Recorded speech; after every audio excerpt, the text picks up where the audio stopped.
Alright, so look, last night I was having Bible study with my wife, and we was reading the book of Luke, and the Holy Spirit just kind of hit me with the word to give you guys today.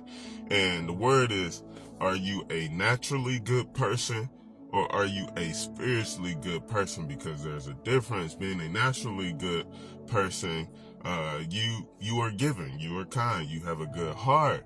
However, being spiritually filled is being in or trying to be in likeness of God. You are obedient. You are having a relationship with God. You are in your word. You are praying with God.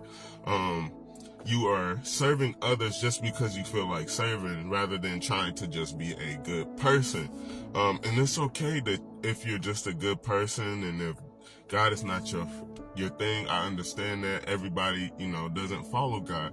However, in order to be a spiritually good person, you must first deny yourself and pick up your cross daily and get in your word and build that relationship with God, because you don't want to get to the end of your life and your judgment time comes and God it's like, flee from me, I never knew you. That is one of the scariest thoughts that, anyone can have, because you want to be able to cross over into the kingdom. You want to be able to say, I did what God instructed of me. I was obedient. I had that relationship, and you wasn't just doing it because, that's what you felt like you were supposed to do. You was doing it because you knew, like, you were filled abundantly with the Holy Spirit. And being spiritually filled is so different because the Holy Spirit will just kind of hit you.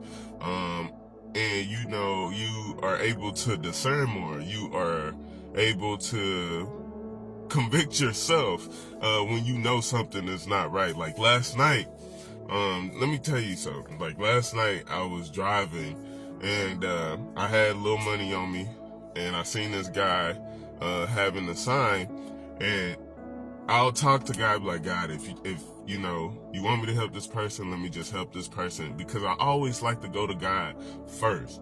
And that's another thing. You go to God first, and sometimes God won't even give you the answer. He wants you to figure it out. He kind of lets you navigate it yourself, because that's why he gave us the free will.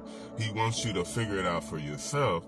However, he's there. You just got to figure it out sometimes. And then afterwards, he'd be like, I'm proud of you. Well done. But yeah, back to the story. I was like, God, if you want me to give this little money I got to this man, have him walk through here and, just have him walk through here. So he walked through. He walked through, and I was like, all right, God, are you sure?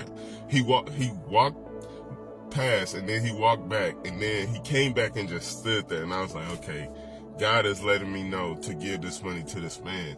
And it's just, instances like that where you just are just like, whatever, I'm struggling, but it's okay, because I know God gonna take care of me. You are trusting in God.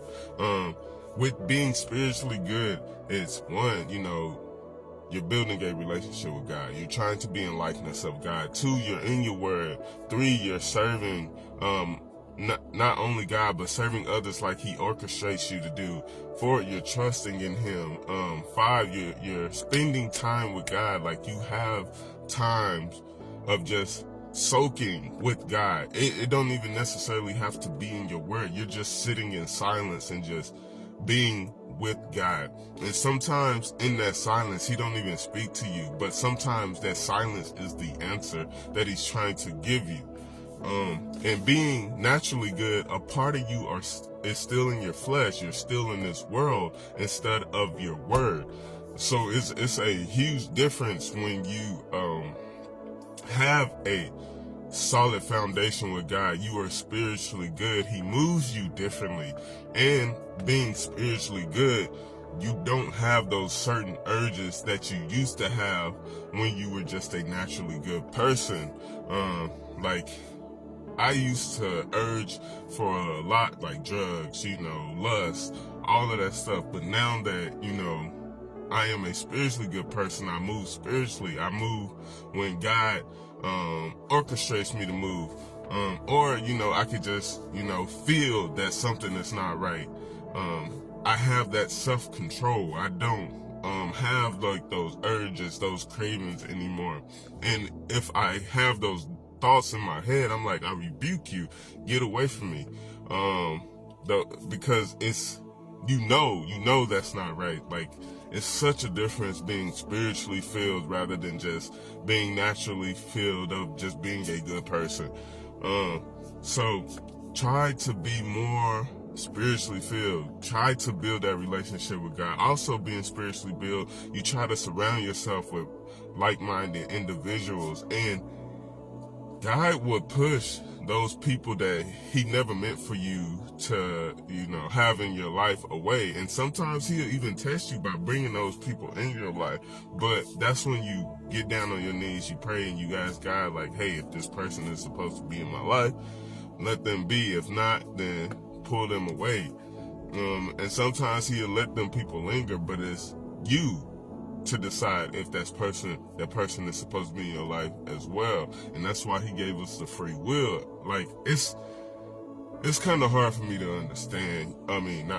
Explain. It's such a difference. It's such a difference. So I would just say, try to build a relationship with God. Try to be in likeness of God, and trust God, and trust the process. Because once you get in your word, once you build that relationship, you will become spiritually filled. And God will be like, well done, my son. Well done, my daughter. When it's your time. Anyway, I hope this helps someone today. I hope this bless someone today. And remember, God is only one prayer away. Take care. Peace.